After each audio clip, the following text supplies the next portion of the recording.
Ah, Starscream, will you ever learn? Hello, my baby! Hello, my honey! Hello, my ragtime gal! Son, you've kissed my wife! Baby, my heart's on fire! Normally I don't go anywhere near the Bayverse, but for Megatron figures I will make an exception. We review Leader Class Megatron from Transformers The Last Night movie. The Bayverse movies are best reviewed by less biased entities, but to sum up, they started with great potential that was quickly squandered amidst an avalanche of gimmickry and flash, for which director Michael Bay is well known. In particular, I had questions regarding his treatment of Megatron as a character in his movies. Despite being in nearly all the Bayverse films, Megatron somehow comes across as a non-entity, and by the time the movie is over, you wonder if he was ever in it in the first place. He would typically show up only near the very end, make some canned, threatening speech, and then be quickly torn to pieces by Optimus Prime. Big whoop.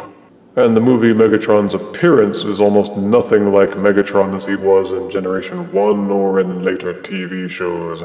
In Generation 1, Megatron was best known for his gray body, his bucket helmet head, and a large cannon on his arm.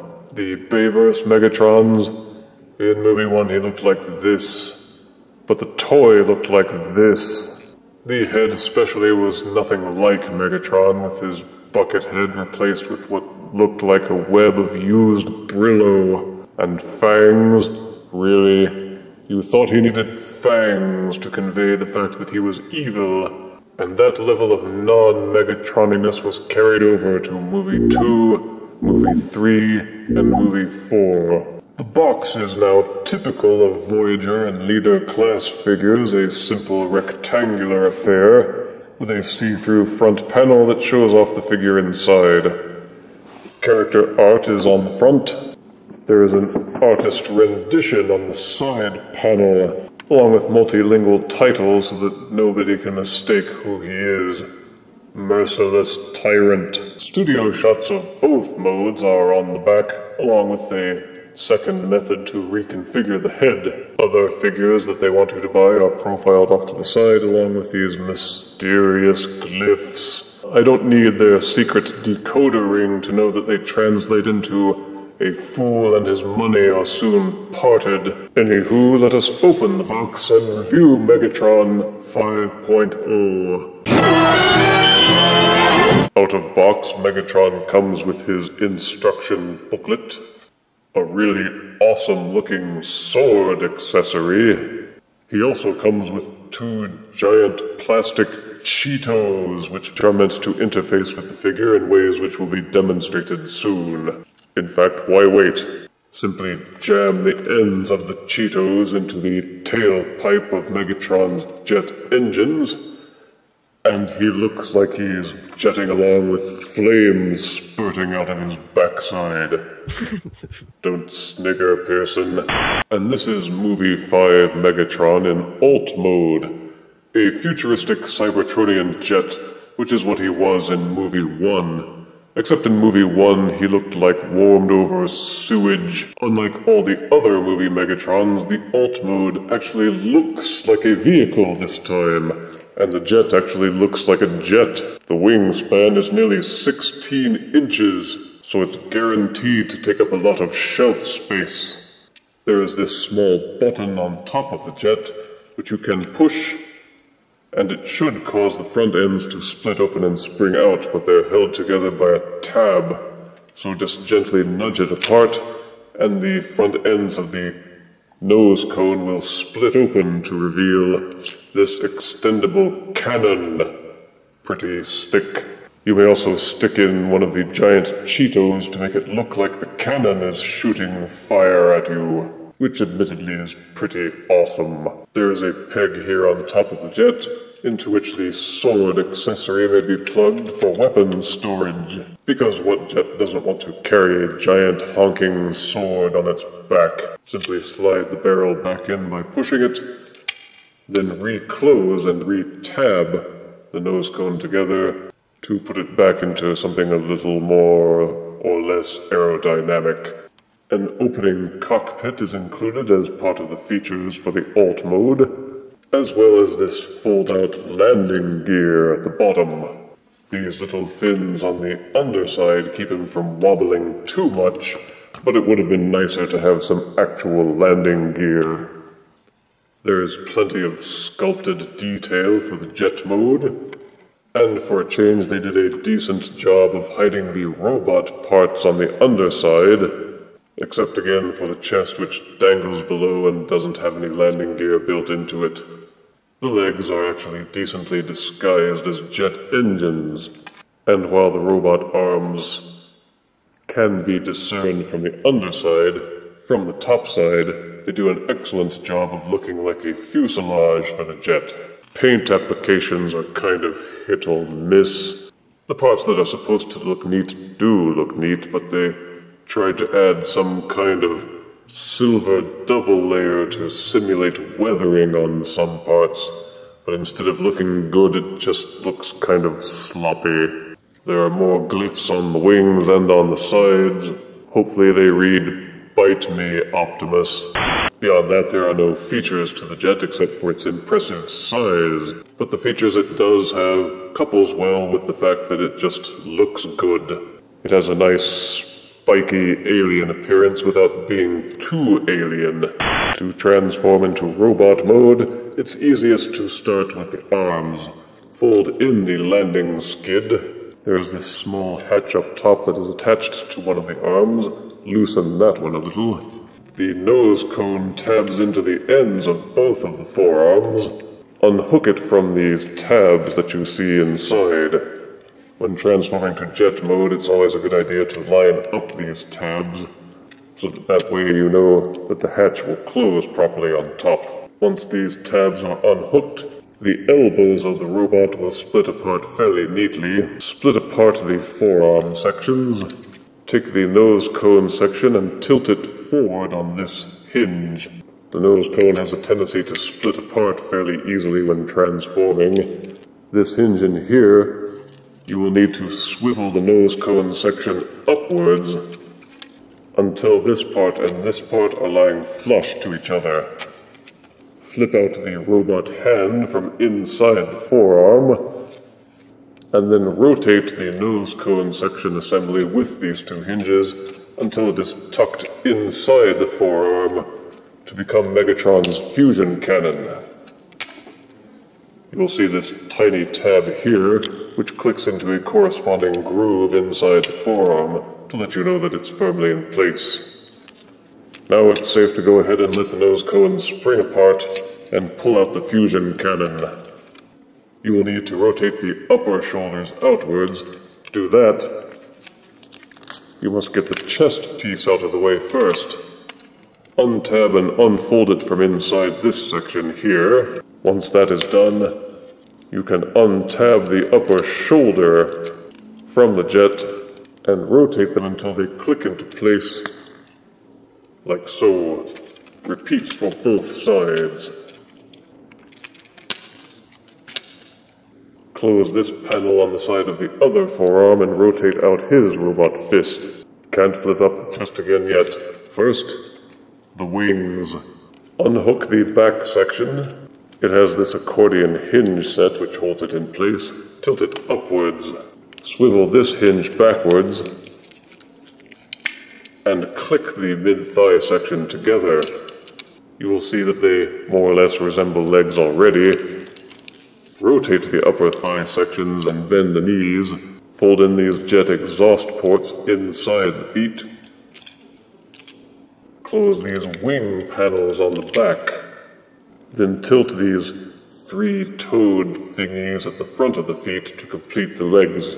Returning to this back panel section, accordion it upwards, then rotate the rear wings until they are tilted upwards.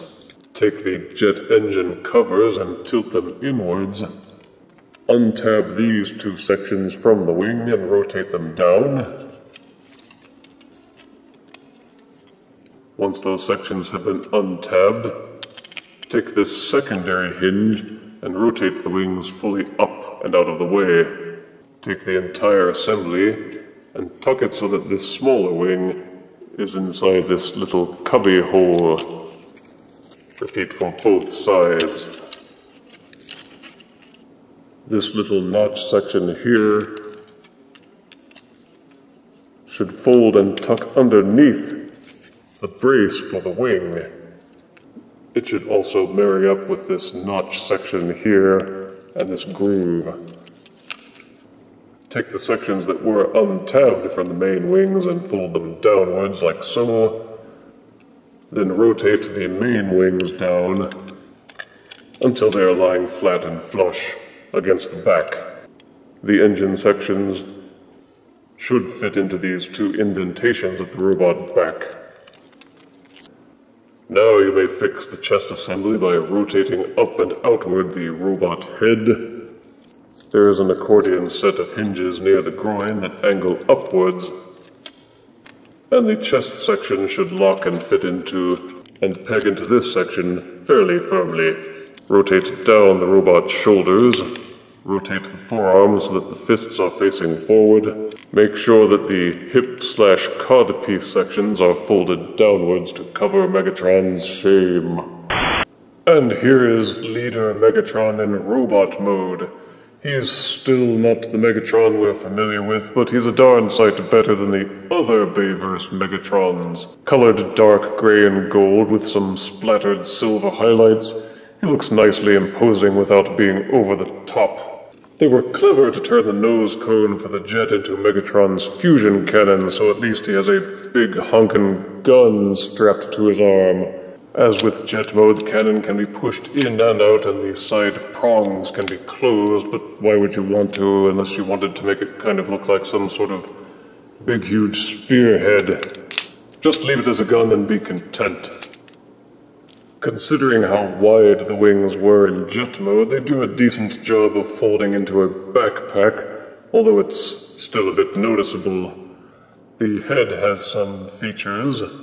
Namely, you can pull this small lever at the back of the head and flip his faceplate to cover his mouth. The head has these two tusks on the side which fold in to cover the face a little bit more. The tusks have what's supposed to be some kind of spring-loaded gimmick, but it doesn't work very well. You can still plug the giant Cheetos into the end of the cannon and have Megatron turn into the Pyro from Team Fortress 2. Flame!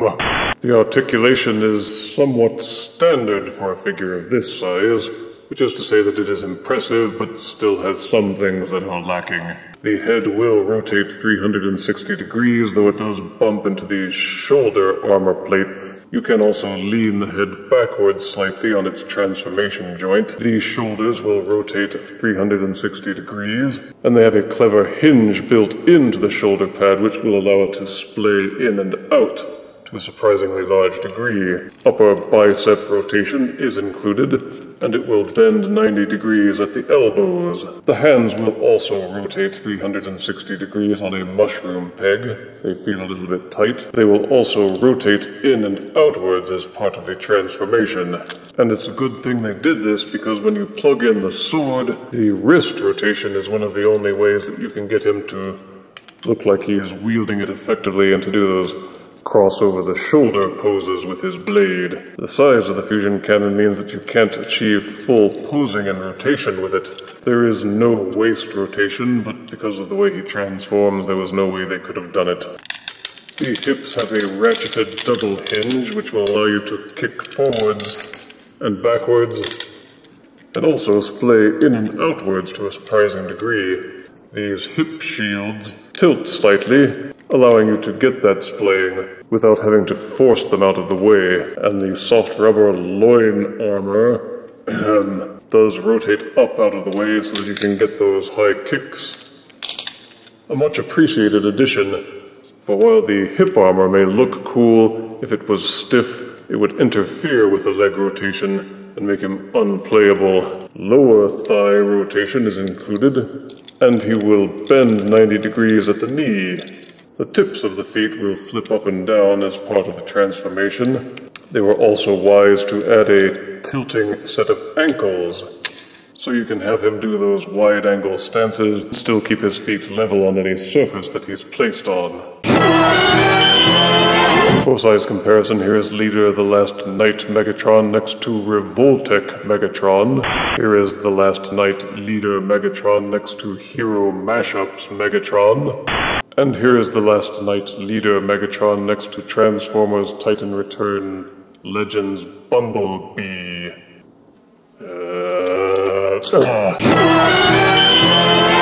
The Last Knight movie Leader Megatron is by no means a redemption of what Bay has done to the movie franchise.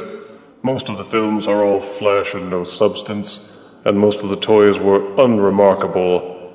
None of the figures could match in any way how the CGI depicted them in the films, and as a result, they were a constant source of brittle disappointment. That said, the Last Knight Leader Megatron is pretty good.